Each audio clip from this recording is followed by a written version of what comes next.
Ok, agora nós vamos ver a tarefa fazer buraco para implantação de poste. Então, a abertura do buraco para a implantação do poste, quando da construção e manutenção de rede de distribuição, é uma tarefa que requer determinados cuidados. Por quê? Porque o material que nós vamos estar usando, ele é muito pesado e isso necessita de um equipamento que é o nosso guindalto. Bom, quando da colocação do poste, nós já temos que verificar qual é a posição em que o poste deve ser instalado na rua. Se ele vai ficar na posição normal ou se vai ficar na posição de topo. O que quer dizer? Então, quando ele está com a parte lisa voltado para a rua, ele está na posição normal. Quando ele está com a parte cavada voltado para a rua, ele está na posição de topo. Essa posição é que ele recebe o maior esforço, né? A que será a estrutura submetida. A técnica a ser empregado deve ser definida em função do número de locação. Então, quando você vai abrir o buraco, existem duas técnicas. Ou você utiliza-se da cavadeira articulada bate-tira, ou você vai utilizar também a perfuratriz. Então, o número de cavas que você vai executar é que você vai definir que técnica que você vai usar. Bom, primeiro, para ser definido, né, a colocação, né, a abertura do buraco, você tem que ter primeiro o croquis na mão, né, você tem que ter o projeto, ou o croquis, a trena, você tem que ter a baliza para dar o alinhamento, você tem que ter o piquete, né, em locais calçados, você tem que usar um giz para marcar o local aonde você vai fazer o buraco e a marreta para enfiar esse piquete, se caso necessitar.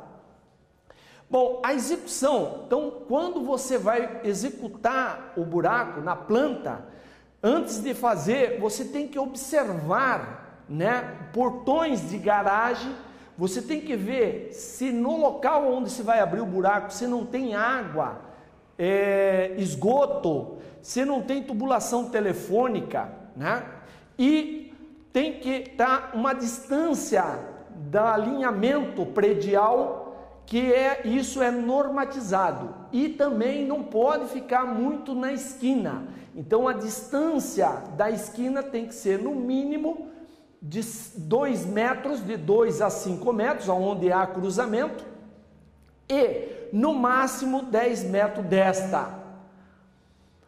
É competência do técnico, né, o responsável pelo projeto, a verificação, né, quando ele faz o projeto ou o croquis, da existência de água, de esgoto, né, do garagem, do portão, né. Então, mas isso não exime o eletricista, quem for fazer, da responsabilidade também de fazer este buraco. Bom, a locação do buraco, ela é feita em cima de uma norma, né, que é uma norma de locação, que é utilizado a norma RDA. Então, no capítulo Introdução Geral, né, afastamentos mínimos, nós utilizamos lá em condutores de solo para as distâncias que devem ser resguardadas. Então, olhando lá na norma, nós vamos observar que nós temos a calçada, e a calçada ela tem ou menor que 2,5 metros ou maior que 2,5 metros.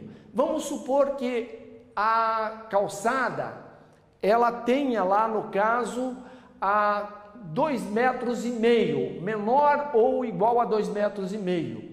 Então a minha cota N vai ser 35. O que é 35? Seria 35 centímetros do meio do poste até a guia, no caso meio fio.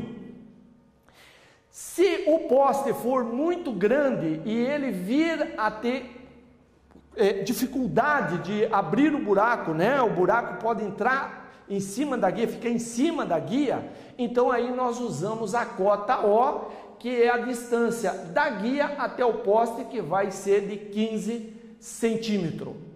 Se nós tivermos uma calçada maior que 2,5 metros, aí a minha cota N passa a ser 50 centímetros e a minha cota O vai ser 20 centímetros. Então, essas duas cotas, tanto para a calçada de 2,5 metros como a calçada maior que 2,5 metros, ela serve para as duas tensões, tanto a 13 como a 34.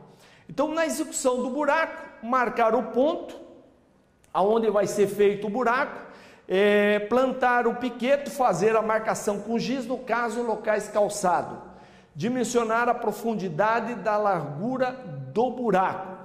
Então, conforme a BNT estipula lá nas suas normas, né, a profundidade do buraco vai ser P igual o comprimento do poste dividido por 10 mais uma constante de 60 centímetros. Então, essa é a fórmula utilizada para se chegar à profundidade. Ou você pode pegar o comprimento do poste, 10% deste poste, né, do comprimento desse poste, mais 60, nós vamos ter a profundidade do buraco. Bom, nós temos um exemplo aonde nós mostramos ali a profundidade mínima do buraco de implantação de um D150 10,5. Então ele tem lá o P é igual a L dividido por 10 mais 60, onde o L, que é o comprimento, seria 10,5. Então 10,5 dividido por 10 vai dar 1,05 metro, mais 60, 1,65 metro. Então a profundidade para um poste de 10,5 metros seria 1,65 metro. A largura do buraco, normalmente ela é estipulada de tal forma que possa permitir que após a implantação do poste eu consiga socar esse poste no local. Com isso eu utilizo normalmente 30 centímetros a mais, isso quer dizer, vai ficar 15 centímetros de cada lado do poste para mim poder ter condições de socar esse poste. Então nós temos no circular, ele é o diâmetro, né, do poste, então o diâmetro mais 30, e no poste duplo T é a diagonal do poste mais 30 centímetros. Então isso me permite que eu consiga socar o poste, fazendo com que ele fique com a abertura boa para mim poder socar e com o comprimento que está na norma, que seria 10% de L mais 60. Bom, após a alocação e a definição do buraco, né, a implantação do poste, escolher-se-ão as ferramentas e os equipamentos. Bom, aonde é a calçada, quando eu vou abrir um buraco numa calçada, eu quebro só o suficiente para se fazer o buraco. Lembrando sempre que após a implantação do buraco, nós temos que refazer essa calçada.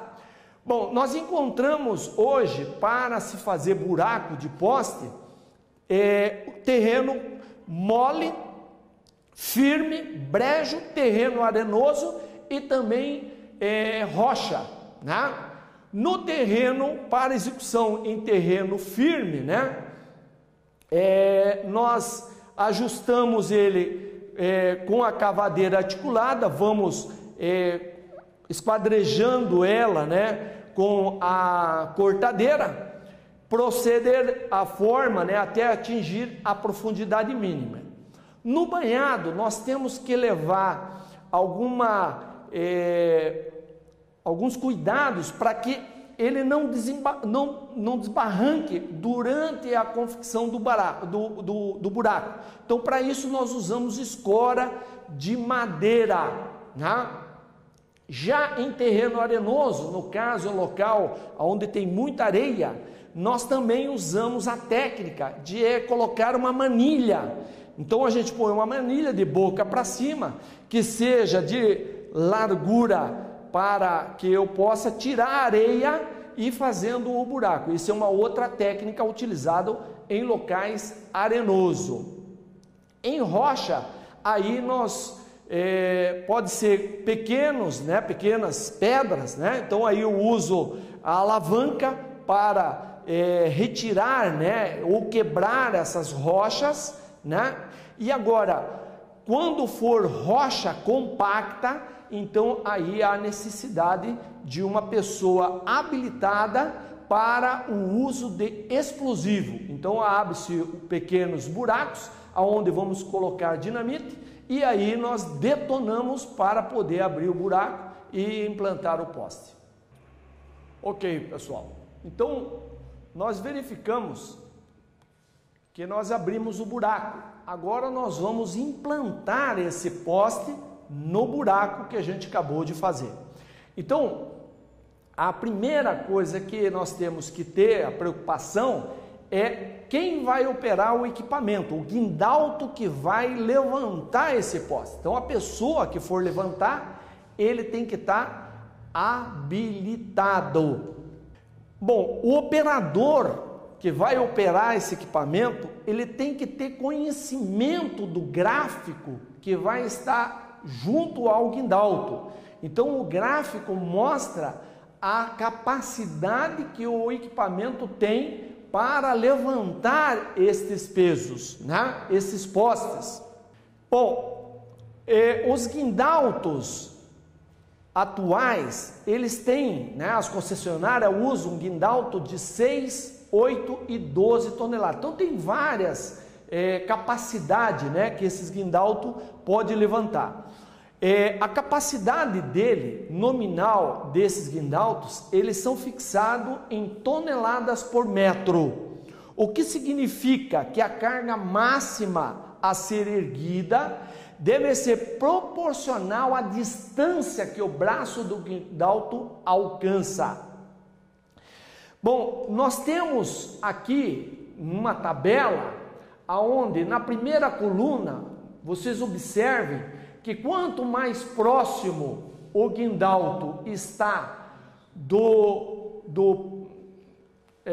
a carga está mais próxima do guindalto, do eixo, na verdade, do guindalto, da coluna, né? Quanto mais próximo, mais carga eu consigo elevar. Então, na segunda coluna, vocês observem que conforme vai aumentando a distância, vai diminuindo a carga que o meu guindalto pode levantar. Então, se alguém tiver dúvida, simplesmente pega o peso que vai levantar, divide a distância, né, a capacidade do guindalto, o M, né, dividido pela distância, e você tem o valor exato de quanto que você pode levantar. Também é utilizado, essa tabela ela é utilizada para todos os tipos de guindalto. Bom, nós temos ali, o operador deve observar também, né? Aqui tem alguns exemplos, né? Alguns guindaltos hoje utilizados pelas concessionárias, pelas empreiteiras.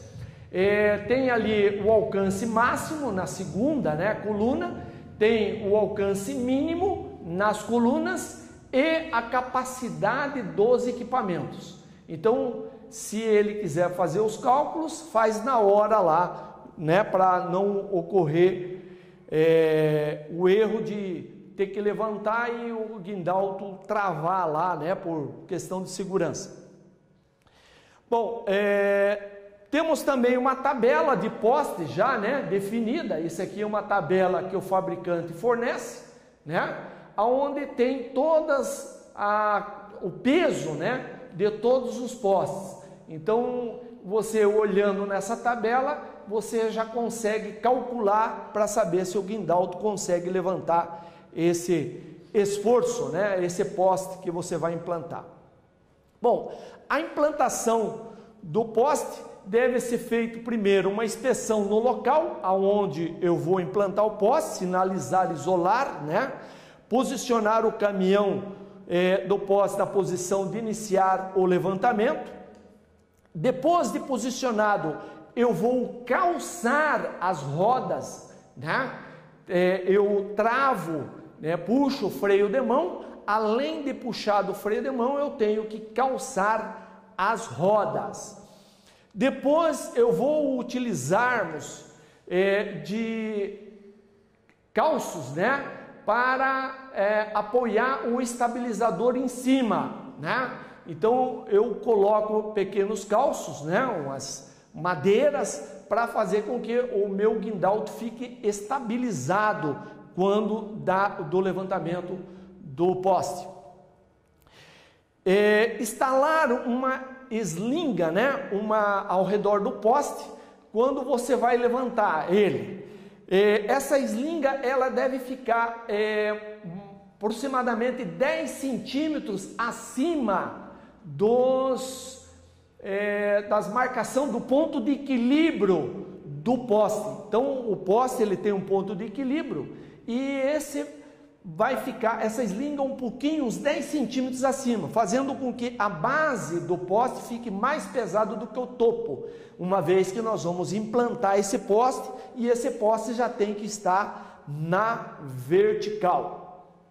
Bom, inicia-se, né, com um eletricista ou com 2 eletricistas, dependendo do tamanho do poste. Nós iniciamos ele com um eletricista ou com 2 eletricista, né? E vamos fazendo com que ele sempre fique junto ao chão até chegar no buraco. Então, quando chega no buraco, nós vamos enfiar ele dentro, né, do buraco mesmo, não deixar a mão, né, embaixo do poste, evitando acidentes. Bom, instalar o poste no centro da cava, deixando a face com as especificações, preferencialmente do lado da rua. Ah, mas eu estou colocando, na verdade, eu estou intercalando o poste. Quando eu estou intercalando o poste, aí essa intercalação, a especificação, ela deve seguir a mesma dos postes já instalados. Então, se a especificação está para o lado da calçada, então esse poste tem que ser implantado com a especificação para o lado da calçada. Mas preferencialmente sempre deve se colocar para o lado da rua. Verificar o engastamento do poste, né? Se está ok, então depois de colocado o poste, nós aplumamos ele com o auxílio de um plumo, né? Então, antes de se socar, né, coloca-se com o auxílio de um plumo, vê a face dele, né, se está a virada, né, se está ok, coloca-se camadas de terra de aproximadamente 20 centímetros e vai socando, né, até chegar mais ou menos um terço. Aí nós verificamos novamente o plumo, a face, e está tudo ok, nós continuamos, né, a implantar, né. Nós temos hoje, para levantar o poste, 2 eslingas. Nós temos as eslingas de cabo de aço e as eslingas de poliéster, tá? A eslinga de cabo de aço, ela tem alguns inconvenientes, né, que vem a ser, com o uso constante, a mesma solta farpas, né? Dependendo da bitola dessa eslinga, a carga sendo muito pesada, ela dobra e dificulta o retorno, né, na sua forma original. Quando apoia a carga em algum lugar, a eslinga de aço ela pode escapar do gancho que não tenha trava, né? Então o gancho do guindalto ele tem que ter uma trava, porque se não tiver a trava, ele poderá vir a soltar-se caso a base do poste apoiar no chão, porque a eslinga de aço ela é muito dura e ela pode escapar, né, desse gancho. Então ocupa muito lugar de armazenamento, qualquer situação, ou mesmo mantém uma conexão elétrica, né, entre o equipamento içado e o guindalto ou talha, aumentando o risco de acidentes. Bom, nós temos a slinga de aço, de poliéster, né, que é uma slinga especial, já ela é confeccionada de poliéster, tem slingas que suportam até 300 toneladas, né? Elas podem ser utilizadas também para levantamento de poste. Então, sua aplicação deve ser obedecida à capacidade conforme descrita. Então, ela tem umas tabelas onde as várias formas, né, várias situações em que as slingas podem ser adotadas para levantar peso. Nós temos ali de 1.000 quilos até 100.000 quilos, né, para levantar com esses tipos de slingas.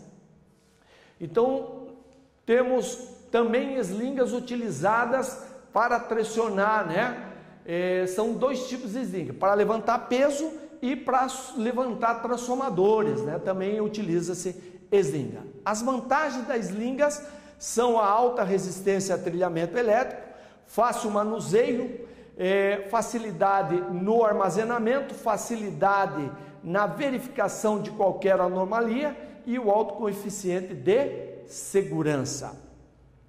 Bom, quando eu for levantar uma carga onde exista pontos metálicos, né? Então eu tenho que usar uma sapatilha para proteção dessa slinga. Então a slinga de içamento possui a proteção abrasiva também, né? Que é utilizada para a proteção da slinga. Então ele tem uma proteção para não haver o contato da slinga direto com o concreto, no caso, né? Utilização dessa slinga evitarão futuros acidentes, né? Deverão agora o tipo de engastamentos. Então veremos agora, né, o tipo de engastamentos. Então, quando da construção da rede de distribuição aérea, uma das tarefas difíceis de determinar é o tipo do engastamento. Qual é o terreno que eu vou encontrar lá, tá? Então, como nós temos já várias experiências, tá? Nós determinamos algumas dicas, né, para quem for trabalhar com isso. Então, o engastamento simples, né, que seria simplesmente só abrir o buraco, colocar o poste e colocar a terra lá dentro, né? Então ela é implantada até a poste de 600 decanewton. Então até 600 decanewton nós utilizamos um engastamento simples, né? Nós temos também a execução do engastamento, simplesmente é conferir o plumo, o alinhamento e a face do poste, colocar camadas de terra em 20, quando chegar a 1/3 do poste, socar, verificar novamente o plumo, né, a face, e executar todo o engastamento. Então esse engastamento é o mais simples de todos. Já o base reforçada, ele utiliza-se de duas escoras, na verdade, né? Primeiramente, a aplicação da escora no poste, ele é colocado uma escora do lado oposto ao tracionamento e uma do lado do tracionamento, a 30 centímetros de profundidade. Então nós chamamos isso de escora ou estáio do subsolo, né? Que é a escora com base reforçada. Esse tipo de engastamento, ele é utilizado nos postes B300 e B600 e ele é utilizado em grandes ângulos, derivações ou fim de linhas, né? Temos também nós temos também o base concretada, que é colocar concreto em volta, né? Então, quando a estrutura é submetida a um esforço muito grande de tracionamento, né, é adotado poste de resistência igual ou superior a 1000 decanewton, normalmente em fins de linha ou grandes ângulos. Então nós utilizamos aí o concreto. O concreto ele tem duas maneiras de se fazer, né? Coloca-se primeiro uma lona em volta, né? Então, para evitar a aderência do concreto, se coloca-se uma lona em volta. Depois de colocado essa lona, nós conferimos o plumo, o alinhamento à face, colocamos o concreto num volume numa porção de 1 volume de cimento, 3 volumes de areia e 5 volumes de pedra brita número 2.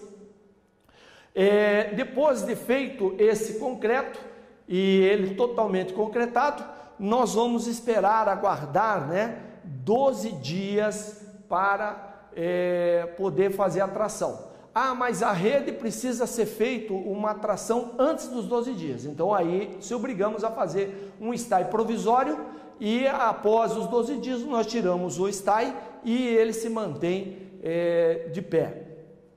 E aí nós temos também, no caso, uma estrutura quando nós vamos montar no meio do banhado.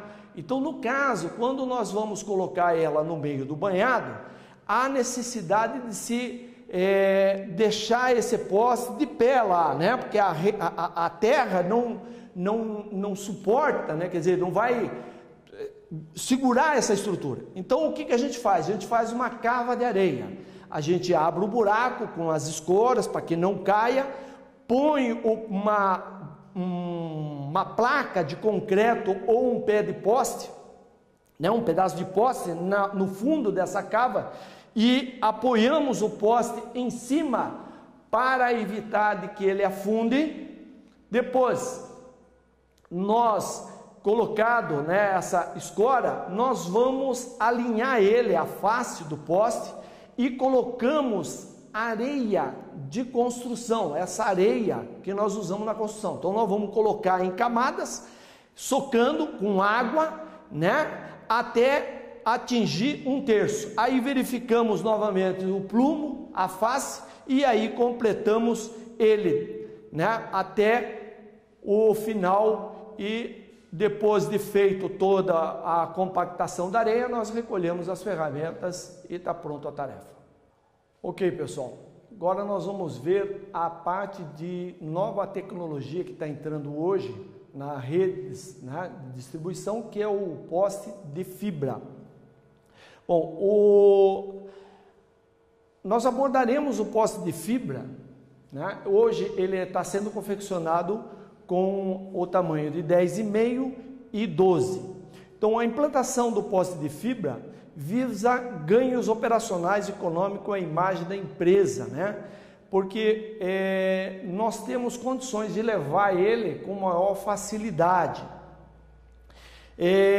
Então, nas grandes cidades, cada ano acontece também acidentes com um poste de concreto, e aqueles locais onde ocorrem muito acidentes, há a implantação hoje do poste de fibra.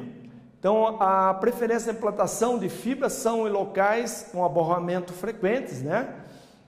E locais de difícil acesso, né? Morros, né? Então, nós temos lá, no caso, em comparação com o peso, né? Os de fibras, por ser mais leve, nós temos condições de levar. Só para vocês terem uma ideia, um D150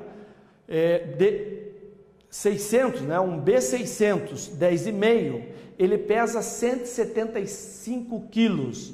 Já um B600 de concreto, o de fibra 175, de concreto 980 quilos. Então nós temos aí 175 e 980 quilos. Então é um peso significativo. Então nós temos condições de levar ele, né, o transporte através de caminhões, né, nós podemos levar eles. Então, enquanto que o de concreto nós levaria, no caso, 35 postes numa carreta, já o poste de fibra eu posso levar o dobro. No caso, posso levar até 70 postes de fibra. Posso levar ele individualmente, né, para locais de difícil acesso. Então, por ele ser leve, com 4 ou 5 eletricistas, eu consigo levar ele até o local da implantação. Também eu posso levar ele para ilhas ou no rio. Por quê? Porque ele boia. Então eu posso amarrar ele, prender ele do lado de um barco e levar ele até o local aonde eu vou implantar. Bom, os primeiros locais aonde a Copel colocou esses postes, primeiro foram na Ilha do Mel, né? Então foram 17 unidades na Praia de Encantadas e 2 unidades no Morro do Sabão. Por quê? Porque lá eram de difícil acesso, então houve a necessidade de se colocar, tendo em vista que o poste de fibra, ele tem uma vida útil de 80 anos, né? Em comparação com o de concreto, que chega aí em torno de 25 anos, então ele quase que dobra, né? Triplica, né, o tempo de vida.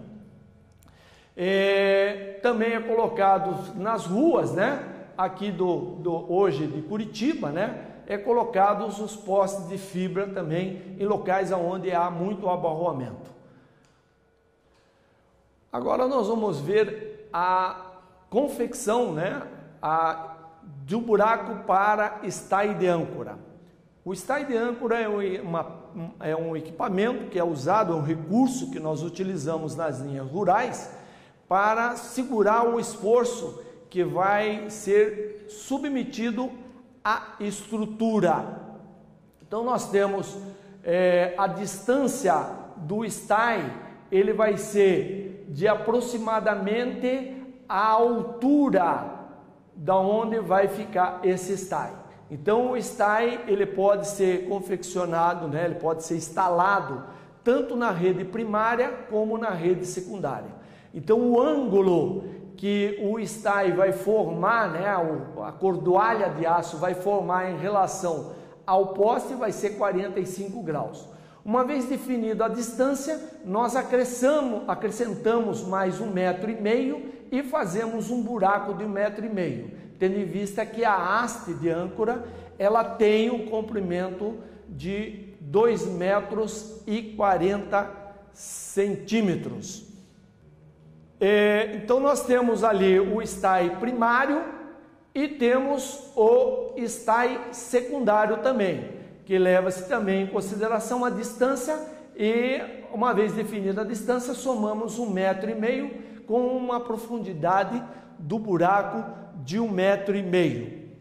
Então, como podemos também observar através da tabela, nós temos ali a distância para tanto na face A como na face B. Então, na primeira coluna, aonde o estay primário vai ser fixado. Então, na face A, face cavada, face B, face lisa. Já a distância para o secundário, nós temos ali 7,40, 7,35 para o poste 9,5. E aí também as distâncias para o primário lá. Então, essas são as tabelas para dimensionar a distância do poste até o estay.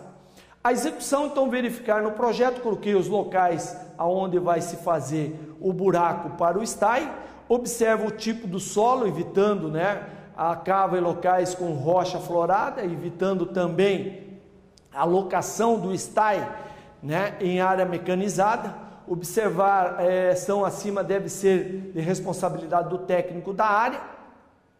Bom, como nós tínhamos visto, então, além de nós observar lá na tabela a distância do poste até o olhão da haste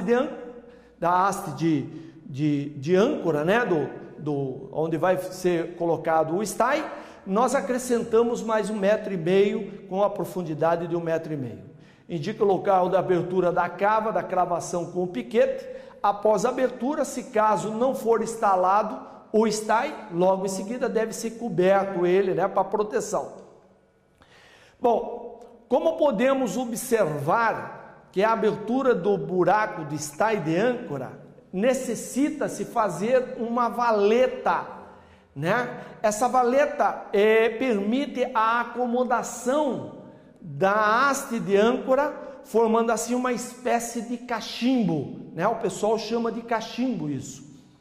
Essa valeta permite que a haste fique, na verdade, reta e não sofra deformação quando submetida ao tracionamento do stay, preservando a galvanização da haste que vai ficar enterrada no solo, ok?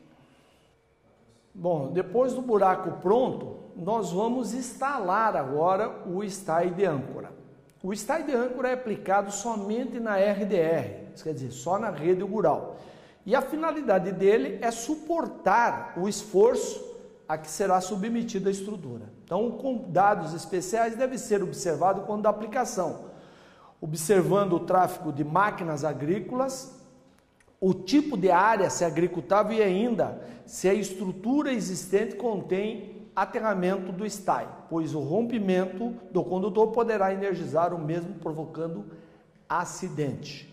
Bom, a aplicação do stay também se dá em vários terrenos, né? Em terreno firme, pântano ou ainda também em rocha.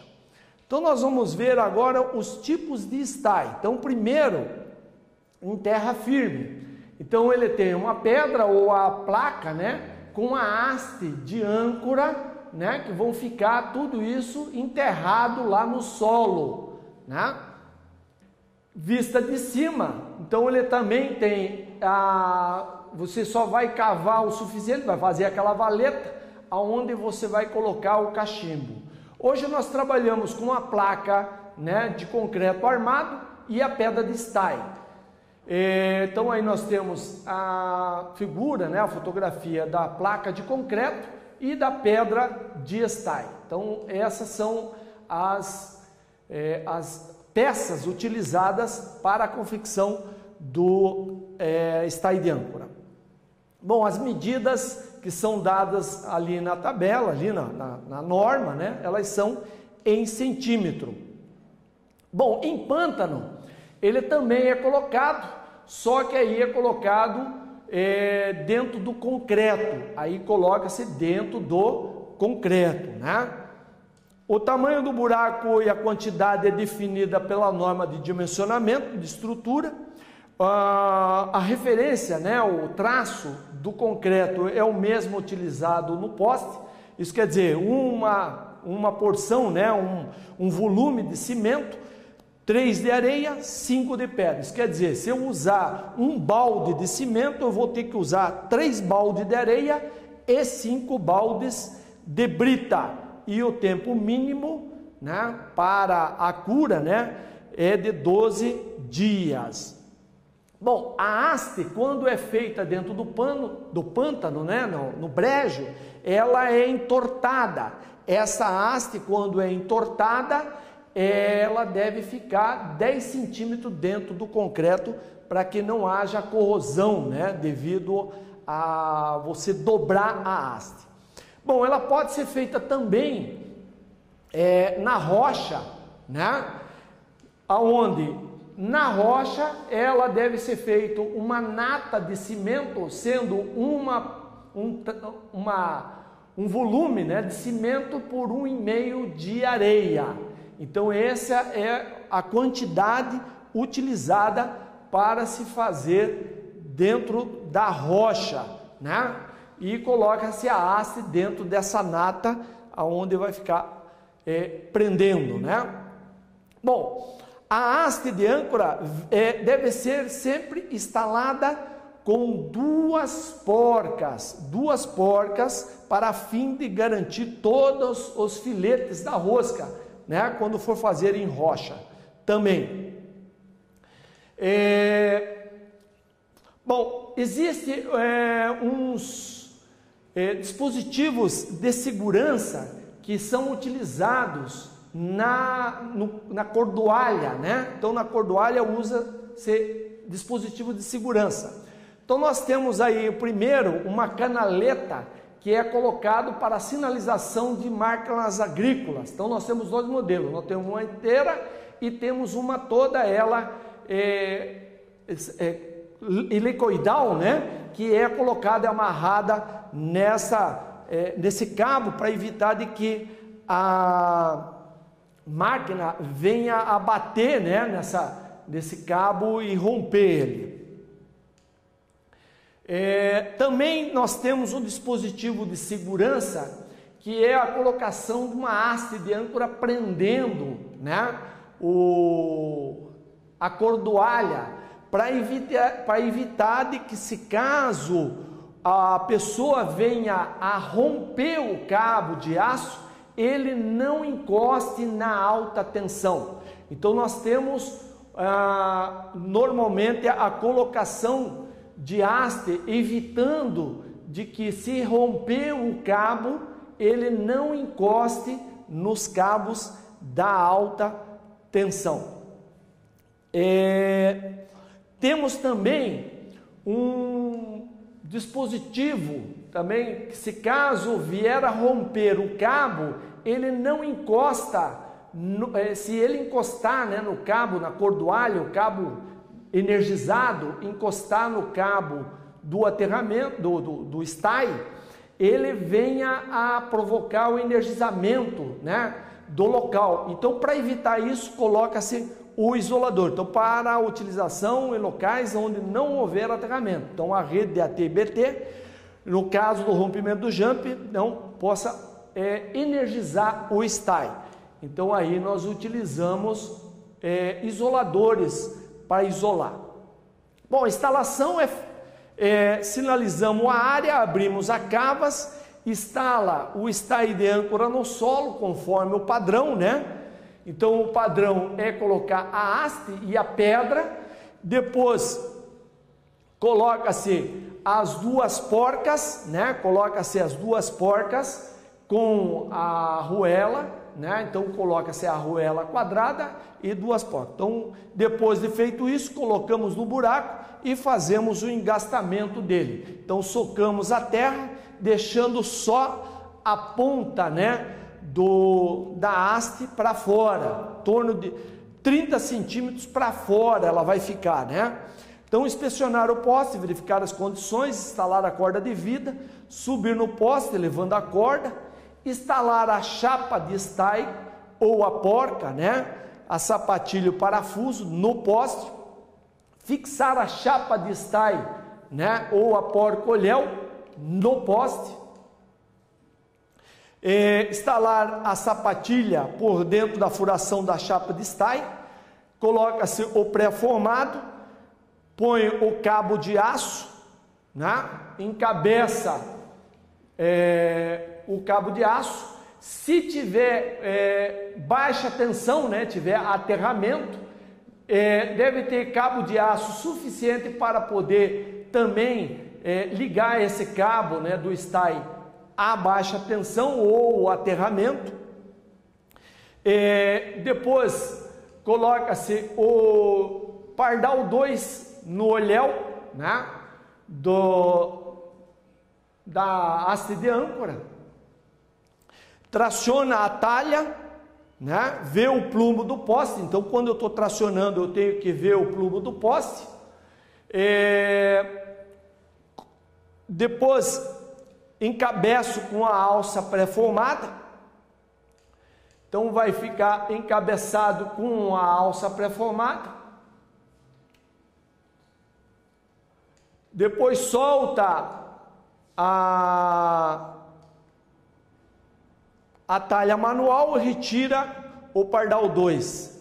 Mede seu cabo, a sobra 15 centímetros, corta ele, né, e faz o acabamento com o tempo do cabo. Corta as sobras com a serra de metais. Quando houver stay primário e secundário na mesma estrutura, eu for fazer o secundário, eu tenho que ver para não afrouxar o stay primário. Então eu tenho que tomar esse cuidado, né? Muito importante. E outra coisa também que é muito importante é quando houver o rompimento do acordoalha do stay, né? Ela deve ser substituída e nunca emendada. Isso é muito importante, que ela deve ser substituída, trocada por outra de mesma característica.